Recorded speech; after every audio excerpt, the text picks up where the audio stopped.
Now here's my second instructions on how to make an oak leaf pattern. Now here's one of my books here. You can see there's an oak leaf there. There's a couple of oak leaves there. Okay, so now I'll proceed just to do another design. So here we go. I hope we can get it in. Okay, right. Now, I know I ramble on a little bit when I'm doing these things, so you'll have to excuse me. But there again, it's might be of some interest to some people, you know. Here we go, I'm drawing this now, just getting the rough idea of how I'm going to do it.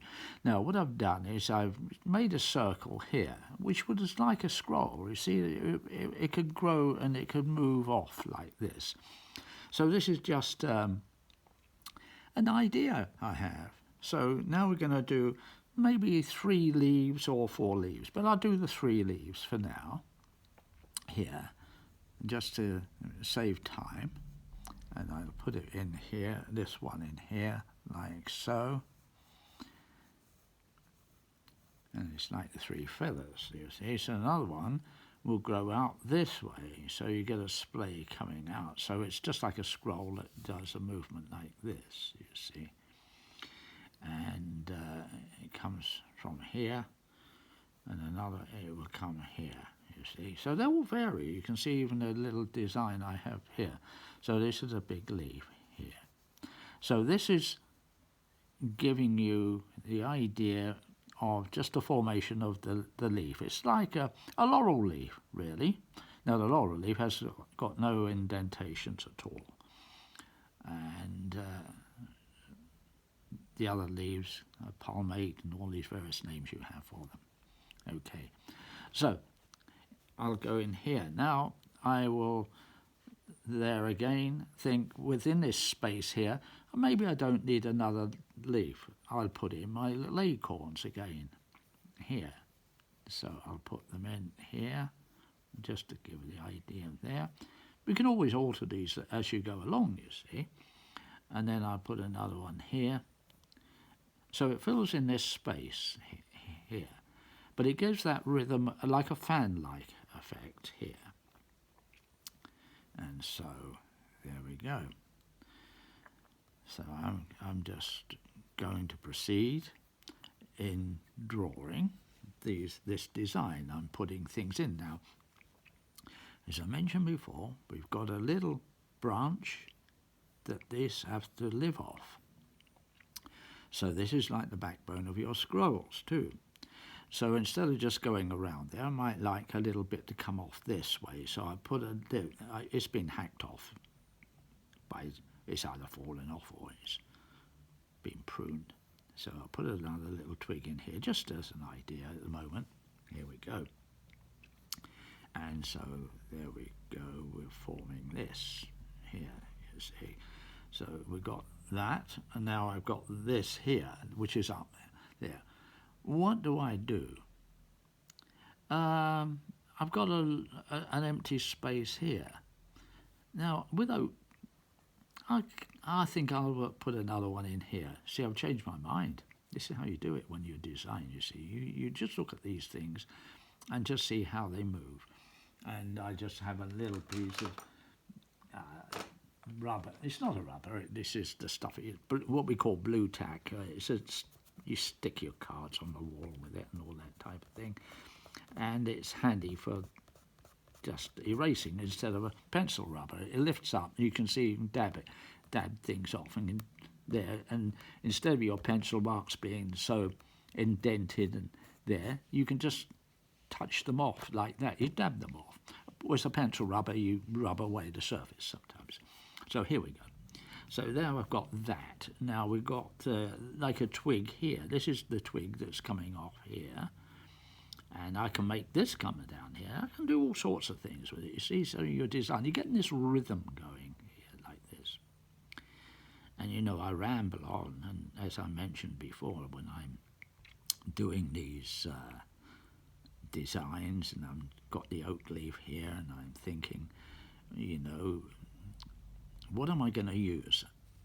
Well, I'm going to use, when I've actually done my quickie with a pencil like this, I'm going to use a pen and ink. Now, if we actually think hard, or if you've been taught, or if you're inquisitive about these things, like in calligraphy and so, you're using ink all the time.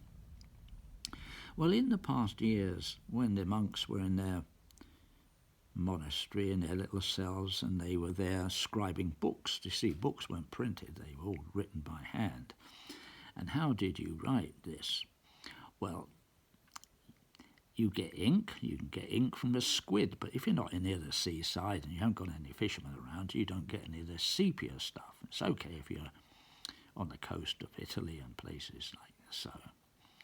So you walk into the woods and you look on the ground, or you look into the trees, and there were, in the oak leaf here, on the acorns, when it's just about setting its seed, along comes a little wasp, and she decides, oh, I want to lay me eggs. So she gets into one of these little acorns here, and she puts her little egg into that. So she's going to be a gall wasp. It's a gall, you see. This is what they call a gall. So it distorts, and it's not like an acorn. It gets a sort of wobbly sort of thing. So, but along comes the monk, and he sees this, and he picks them up, and maybe burns them, and then he sees a little bit like the charcoal effect on this thing. Mix it with some water or some binder. How do I bind it?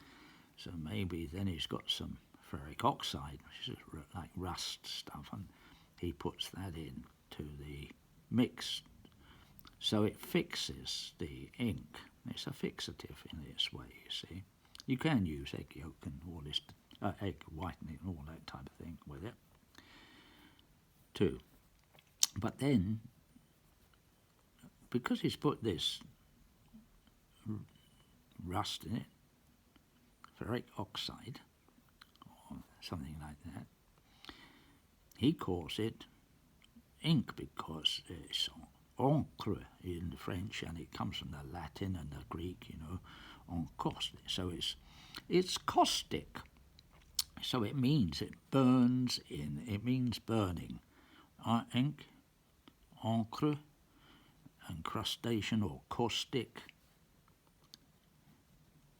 And so that's why in lots of these old documents sometimes this ink that they have used bites through the paper, and it's like a few pinholes all the way through it, you see. So this is the way I think, and this is what the oak leaf does. And then we have as a nation, as an empire builders, we've got to sail across the sea, and we've got to trade and that. So what do? Go into the woods, and we look up into the trees, and we see a branch. It's a forked branch, and that's ideal for the ribs of a boat. You don't have to, because it doesn't twist or anything like that.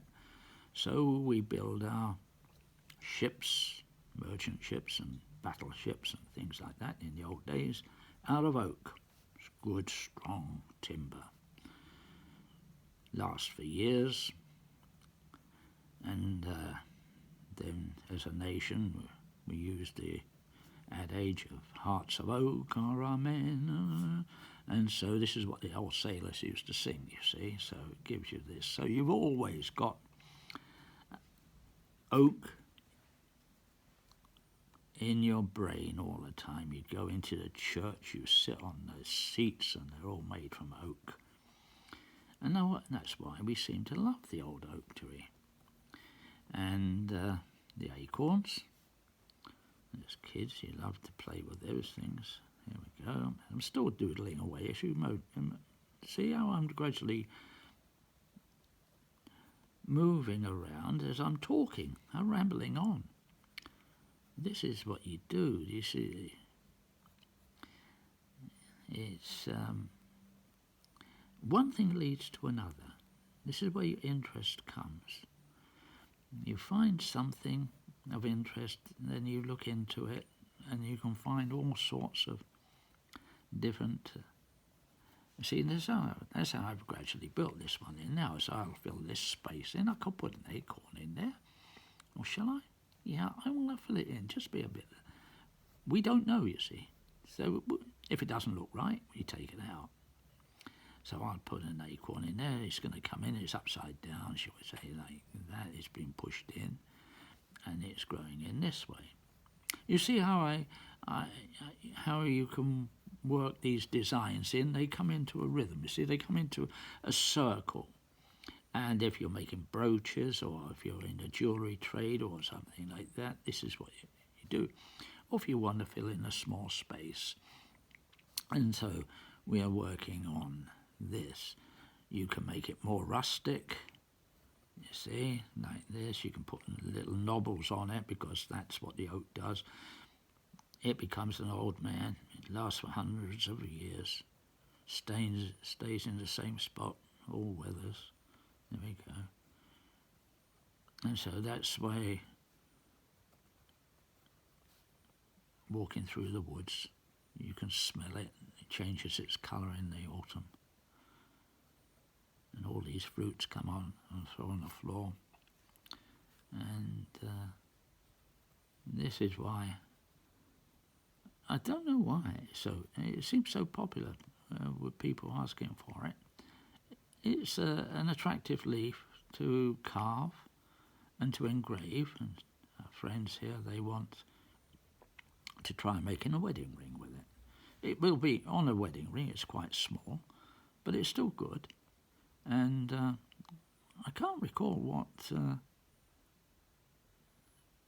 it's like. You know, various plants get their names, like rosemary for remembrance, and there's an oak leaf, I don't know.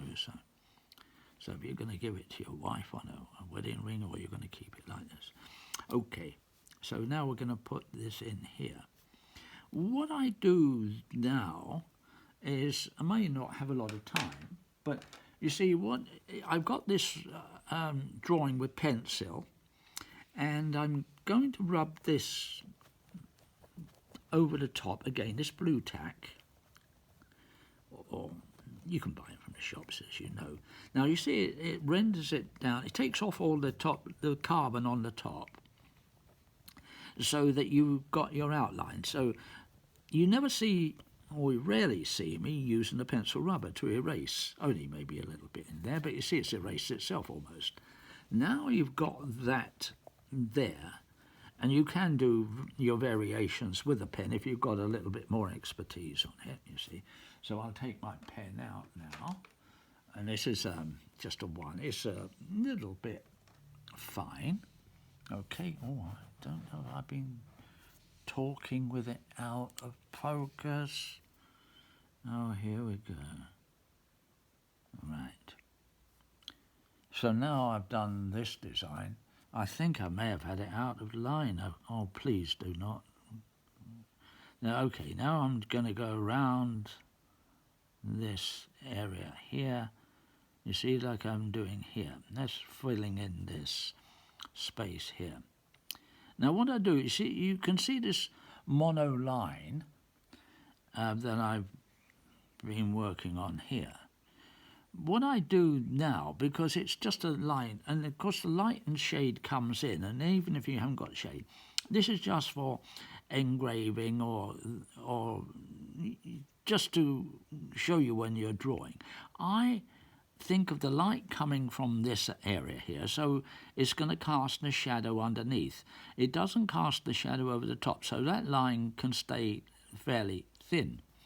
But underneath here, you see, I will darken this area here like this, you see, and so that's, shall we say, it's like if you had the sea here, it's like a cliff, do you see? And you're looking up here, and that's your plane on the top here. So again, you've got this area here, and you take this one down like that. And it will build a little jigsaw puzzle in a way. You can see the jigsaw puzzle effect on there. And that's what you do, because it's made of card or wood or something like that, and it's been pierced out. And then you have that effect. So now, and it's good in again if you're doing bright cuts, you see, bright cut engraving is another thing. So you flange this area out here, so you get the bright. And then with ordinary engraving, if like a gun engraver, we cut for the black. Silver engravers cut for the bright, normally. This is what they do all the time. So here we go. Am I still in focus? Oh, I hope so. You'll have to apologise. I will apologise if I've been so intent on chatting away and rambling, shall we say? Yeah, well, that's what you do when you go through the woods, isn't it? You're a rambler, and you ramble around and you find these things. So this is what I'm doing. See, I'm gradually building it out like this, and I don't know if I will do a finished result here at the moment. I don't know how long these videos will go on. Some people like them a long time. And see, so it's like this. See, I've got this one here, and I'm building it out. As I mentioned before, all the quercus, the oaks and the various other things, they do vary in different breed of oak, you know, type American oak, cork oak, and then there's the English oak, and there's so many varieties, and the leaves either get sharp or rounded. See, so now I'm putting a little bit more of an emphasis on here. If you've got if you're like the Chinese or a calligrapher, and you've got a pen that spreads the nib or the hairs of the brush, you just do this with your pressure. Now with a graver, you do the same. You start fine, give it pressure, and then it gives you these cuts, or you re-enter the cuts again, you see. And so this is how we're working all these here. I wonder whether I should finish this one like this and then give you another video, because I'm afraid it may have gone out while I've been intent on talking and just not concentrating on what's underneath the video, you see. But that's how I seem to work. You know, it's always caught an interest.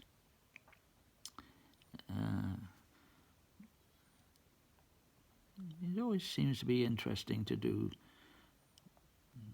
things and then find out the subject you're working on. No matter if it's horses or any animal or something like that, you don't just trace around it and not knowing how the muscles work. You know, it's interesting to look and see how the structure works. It becomes easier, really, if you know what's underlying and what you're aiming for and what the leaves do if they blow in the wind and they change their shape. You know, because everything gets malformed or some other thing happens. And sometimes the malformations are the interesting bits. It's when you stick to just one shape. Maybe a leaf doesn't curve, or maybe it doesn't do it in this way. But that's what we call artistic license. You just make it appealing to the eye, and as I mentioned before, you always get somebody that will try to explain and try to be more pedantic about things. But as long as you get a nice result and it's pleasant, and you can. And the main thing again is self-satisfaction. You get to be stimulated. It's stimulating. All these things do things for your psyche, and, you know. And see how it goes. You see, even if I didn't really know, there, I'll bring this guy out here again, like so. It might not work. This is why you do 2 or 3 or 4 or whatever it is. You use this one as a template for the other one, and then you keep changing your mind, or your serendipity, you hit it straight off. Yeah, maybe. So I'll put another one in here. But you notice it's all these curves, exactly what we do with scroll work here. And you whip it round again. And it's that rhythm, you're going there, it's the waves of the sea, and it's the curl of the hair. It's all these appealing things. You get folds in cloth and all these that stimulate the brain, and our ancestors saw it and passed it on to us. You know, that's what we're doing. That's what we want to do to the youngsters today, you see. So we try to, instead of just drawing and being too officious about the way you talk, I like to ramble on. There we go. And then, of course, you could darken this in if you wanted the background here, as I mentioned on my other demo, and take this in, and so you've got your little twigs in there. You see, I'm just doing that and forming this curve there. So I've got another little one coming up here, and all this type of thing. So you can do all these in between. Okay? So I'll just do it here because I just don't like just one little twig. I think you used to have a little knob coming out. But use it like you would a scroll, like so. And then here we go again, round and round and round.